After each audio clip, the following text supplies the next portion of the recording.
অনেকেই বলেন ব্রয়লার মুরগি রান্না করলে নাকি খেতে মজা হয় না। তবে আমার এই রেসিপিতে যদি একবার বাড়িতে ট্রাই করেন তাহলে হাত চেটেপুটে খাবেন, এটা এতটাই মজার হয়। আজকে আপনাদেরকে সঠিক নিয়মে আর সেরার সাথে ব্রয়লার মুরগি ভুনা করে দেখাবো, যেভাবে মুরগি ভুনা করলে আপনারা রুটি, পরোটা, সাদা ভাত, পোলাও যে কোনো কিছু দিয়েই খেতে পারবেন। তো শুরুতেই মুরগিটাকে কেটে ভালোভাবে ধুয়ে পরিষ্কার করে নিয়েছি। একটু শুকনা মরিচের গুঁড়া আর লবণ দিয়ে মুরগিটাকে মেখে রেখে দিব প্রায় 10 মিনিটের জন্য। কিছুক্ষণ মেখে রেখে দিলে কিন্তু চিকেনের ভিতরে ঝাল লবণটা খুব ভালোভাবে ঢুকে যায় এবং এভাবে একটু ভেজে নিলে কিন্তু খেতে বেশ ভালো লাগে। এখন আমি এখানে একটা গরম মশলা তৈরি করে নিচ্ছি। তার জন্য শুকনা মরিচ, দারুচিনি, এলাচ, লবঙ্গ একটু হালকা করে ভেজে তারপর ব্লেন্ডারে গুঁড়া করে নেব। এটা আমি পরবর্তীতে ব্যবহার করছি। এখন আমি চিকেনের পিসগুলোকে একটু হালকা করে ভেজে নেব। তেলের মধ্যে কিন্তু একদম অল্প তেল নিয়েছি, আর এভাবে তেলের মধ্যে হালকা করে ভেজে নিলে কিন্তু চিকেনটা রান্নার সময় একদম খুলে যায় না, আর খেতেও বেশ ভালো লাগে। তো এভাবে আমি প্রত্যেকটা চিকেনকে একটু উল্টে পাল্টে ভালো করে ভেজে নিচ্ছি। আর এভাবে ভেজে নিলে কিন্তু ব্রয়লার চিকেনে যে একটা গন্ধ থাকে সেটাও কিন্তু আর থাকে না।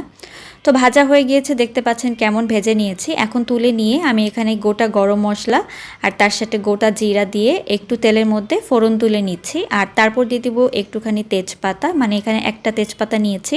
পেঁয়াজ কুচি দিয়ে দিলাম। এখন এই পেঁয়াজ কুচিকে এই গরম মশলার সাথে খুব ভালো করে কিছুক্ষণের জন্য একটু লাল লাল করে ভেজে নিয়ে পেঁয়াজ বাটা দিয়ে দিচ্ছি। যেহেতু আমি মুরগি ভুনা করছি তাই পেঁয়াজ বাটাটা ব্যবহার করছি, এতে করে কিন্তু মুরগি ভুনা খেতে ভালো লাগবে। তো পেঁয়াজ বাটাটাকে খুব ভালো করে একটু ভেজে নিতে হবে যতক্ষণ না পর্যন্ত এই কাঁচা গন্ধটা চলে যায়। তারপর আমি এখানে দিয়ে দিব জিরা বাটা হাফ চা চামচ পরিমাণে, 1 চামচ পরিমাণে দিয়ে দিচ্ছি এখানে আদা বাটা এবং প্রায় 2 চা চামচের মতো দিয়ে দিব রসুন বাটা। মুরগি রান্নায় আমি রসুন বাটার পরিমাণটা একটু বেশি দিই। আর তার সাথে 1 চা চামচ পরিমাণ দিয়ে দিলাম এখানে ধনিয়ার গুঁড়া, আপনারা চাইলে ধনিয়া বাটাও দিতে পারেন।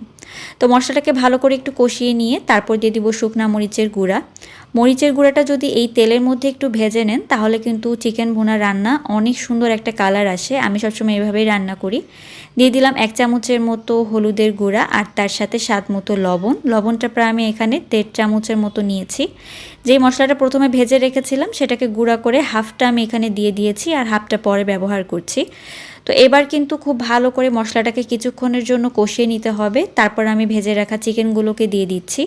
এখন এই চিকেন সহকারে মশলাটাকে ভালো করে কষিয়ে নিতে হবে যতক্ষণ না পর্যন্ত উপরে তেলটা ভেসে ওঠে। একটু সময় নিয়ে কিন্তু ভাজতে হবে। যেহেতু চিকেনটাকে শুরুতে ভেজে নিয়েছি তাই মশলাটা কিন্তু যাতে ভিতরে ভালোভাবে ঢুকে যায় এজন্য কিন্তু ভালো করে চিকেনটাকে ভুনা করে নিতে হবে। তারপর আমি এখানে দিয়ে দিচ্ছি পরিমাণ মতো পানি চিকেনটা সেদ্ধ হওয়ার জন্য। যেহেতু আমি ভুনা তৈরি করব, কোনো ঝোল রাখবো না, তাই এখানে পানিটা কিন্তু বুঝে দিয়েছি চিকেনটা ভালোভাবে যাতে সিদ্ধ হয়ে যায় এবং পানিটাও শুকিয়ে যায়। তো এখন ঢাকনা দিয়ে অনেকক্ষণ প্রায় রান্না করে নিয়েছি। চিকেনটা ভালোভাবে সেদ্ধ